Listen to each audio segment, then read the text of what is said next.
ایک میں بھی اللہ اور اس کے رسول کے درمیان اوامر و نواہی، ادب میں، اخبار میں، بیان میں، شان میں، عظمت میں، اتباع میں یاد رکھیں، فرماتے ہیں دونوں کے درمیان، اللہ اور اس کے رسول کے درمیان فرض کرنا جائز نہیں ہے۔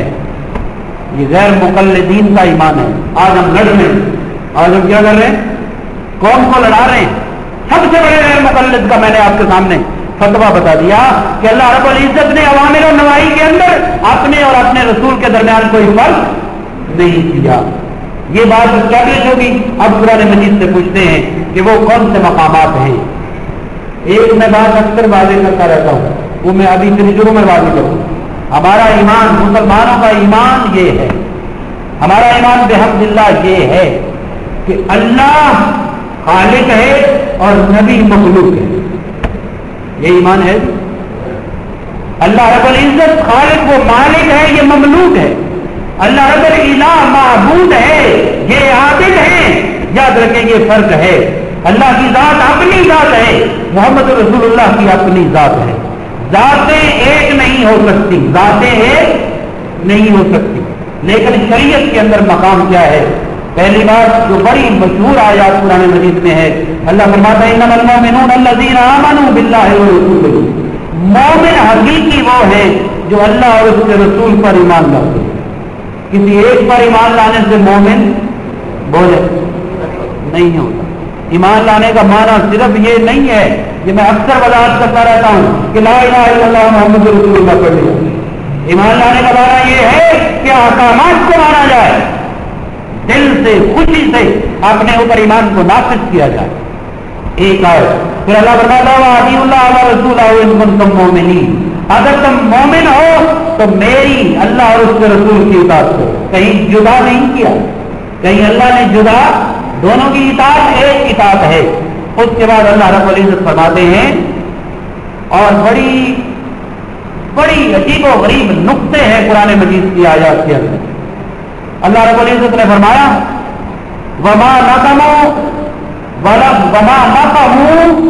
ان اغناهم اللہ ورسولہ من فضلہ۔ یہ سورہ توبہ کی آیت ہے، آیت نمبر 74۔ اللہ فرماتا ہے اور انہیں کیا برا لگا، کافروں کو کیا برا لگا کہ اللہ اور اس کے رسول نے انہیں اپنے فضل سے غنی کر دیا۔ کافروں کو یہ بات بری لگی کہ اللہ نے اور اس کے رسول صلی اللہ علیہ وسلم نے اپنے فضل سے مسلمانوں کو کیا کر دیا؟ غنی کر دیا۔ پھر میں پڑھتا ہوں ان اغناهم اللہ ورسولہ، اللہ اور اس کے رسول نے انہیں غنی کر دیا من فضلہ ہی، اپنے فضل سے۔ اب سوال یہ پیدا ہوتا ہے کہ جب دو ذاتوں کا ذکر ہو تو ضمیر بھی تثنیہ کی ہونی چاہیے۔ کیا ہونی چاہیے؟ اب اس میں وقت لگ جاتا ہے، بات چونکہ سمجھانی ہوتی ہے۔ جب دو کا ذکر ہو تو عربی میں ضمیر کون سی استعمال ہوتی ہے؟ تثنیہ کی، دو کے لیے، یعنی آیت کے آخر میں آنا یہ چاہیے تھا من فضلہما، کہ دونوں نے اپنے اپنے فضل سے ان کو غنی کر دیا۔ لیکن اللہ نے دو باتوں کا ذکر کر کے اپنا بھی ذکر کر دیا کہ میں بھی غنی کرتا ہوں، میرا رسول بھی غنی کرتا ہے۔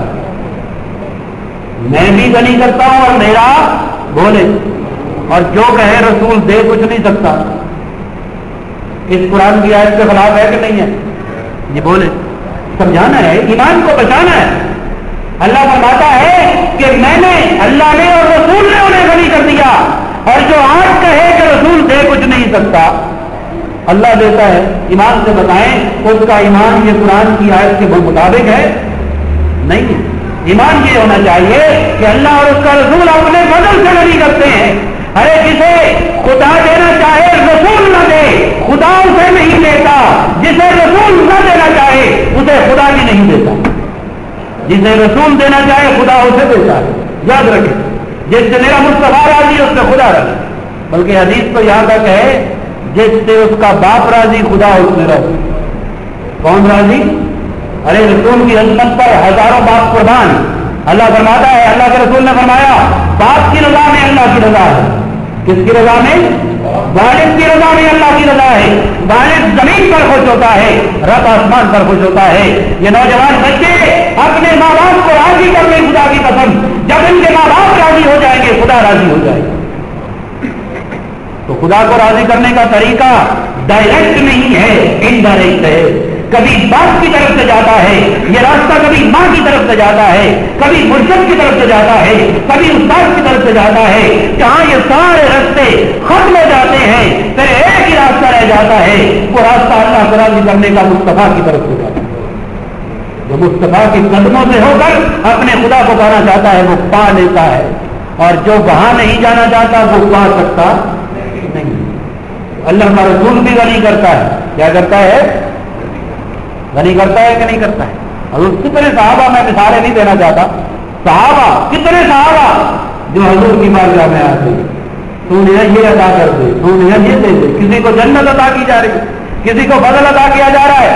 حضرت قتادہ رضی اللہ تعالیٰ عنہ بہت مشہور صحابی ہیں. ایک جنگ میں آپ کی آنکھ میں تیر لگا، آنکھ کا ڈھیلا باہر نکلا، ہاتھ پر رکھا ہوا ہے. حدیث میں آتا ہے ہاتھ پر رکھا ہوا ہے. دربار مصطفیٰ میں پہنچے.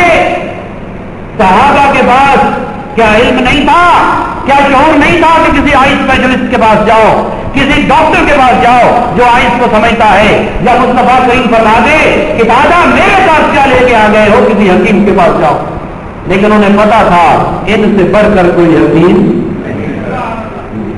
ان سے بڑھ کر کوئی حکیم.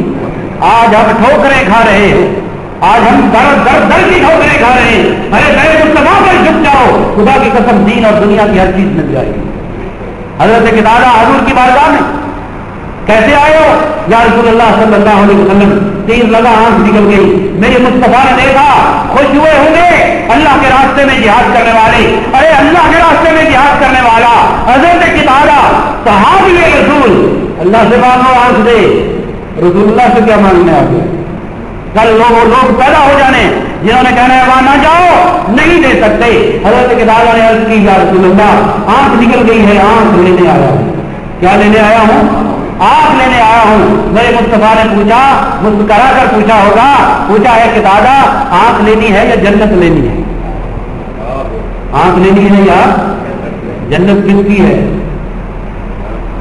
یہ آپ کا ایمان کیا ہے جی؟ کس کی ہے جی؟ زور سے بولے. اللہ نے جنت کیا کرنی ہے؟ اللہ نے خود رہنا جنت میں. اللہ نے جنت بنا کر اپنے مصطفیٰ کو دے دی. اور حضرت کا یہ ایمان ہے، ہمارا یہ ایمان ہے کہ خالق کے کل نے آپ کو مال کے کل بنا دیا. خالق ہر چیز کا میرا رب ہے، لیکن مالک میرے مصطفیٰ کو تصرف عطا فرما دیا. پوچھا جنت لینی ہے یا آنکھ لینی ہے؟ قربان جائے مانگنے والوں سے بھی. آئے تو جنت، آئے تو آنکھ لینے دینا. کیا خیال ہے؟ ہم میں سے کوئی ہوتا آنکھ ہی لیتا. کیا لیتا؟ آنکھ لیتا. مانگنے والوں پر بھی قربان جاؤں، ایمان پر بھی قربان جاؤں. اور کہ یا رسول اللہ آنکھ میں نے مانگی ہے، جنت آپ نے انشاء فرمائی ہے، دونوں چیزیں الگ. جو جنت دے نہیں سکتا وہ کہتا کہ وہ میں آپ کو بہت میں ابھی 1 لاکھ کا چیک کاٹ کے دے سکتا ہوں، میری جیب میں ہے نہیں، میری بینک میں ہے نہیں، وہاں سے باؤنس ہو جائے گا، میرے پر پرچہ ہو جائے گا، میں اندر ہو جاؤں گا، 420 کا کیس ہو جائے گا. جب میرے پاس ہے نہیں تو میں دعویٰ نہیں کر سکتا. اس کا مطلب ہے اللہ نے جنت بنا کر اپنے حبیب کو عطا کر دی ہے، جس کو چاہو عطا کر دو. اس لیے تو فرمایا ابو بکر فی الجنت، عمر فی الجنت، عثمان فی الجنت، علی فی الجنت، طلحہ فی الجنت. اور کسی کو جنت کے نوجوانوں کا سردار بنا دیا، کسی کو جنت کی خواتین کا سردار بنا دیا. ارے جنت خدا نے بنائی ہے، تقسیم میرے مصطفیٰ نے کی ہے. جس کو چاہا عطا کر، جس کو چاہا. حضور نے آنکھ کو اس کی جگہ پر رکھا، لعاب دہان شریف لگایا، لعاب دہان شریف لگایا، آنکھ ٹھیک ہو گئی، آنکھ نکل گئی، جنت نکل گئی. کہاں سے؟ بڑے مصطفیٰ سے مل گئی. آج ہمیں یہ بات سمجھ نہیں آ رہی. آج ہم اس کے علم کی گتھیوں میں پڑ گئے کہ وجہ کیا ہے. تو میں عرض کر رہا تھا اللہ بھی غنی کرتا ہے، اور اللہ کی عزت سے میرا مصطفیٰ بھی غنی کرتا ہے. عزت سے کیا لفظ ہو رہا ہے؟ اور ہر بار اجازت لینے کی ضرورت نہیں. یہ تو دنیا کا بادشاہ بھی ایسے کرتا ہے، یار یہ خزانہ ہے، یہ چابیاں ہیں، جس کو چاہو تم منسٹر بن گیا، جس کو چاہو دے دو. ایسے ہوتا ہے جی؟ یہ ایسے ہوتا ہے کہ نہیں ہوتا؟ پھر وہ ہر بار پوچھتا ہے اس کو دوں یا نہ دوں، اس کو کتنا دوں، ہر بار پوچھتا ہے. ارے یہ دنیا کے بادشاہ کی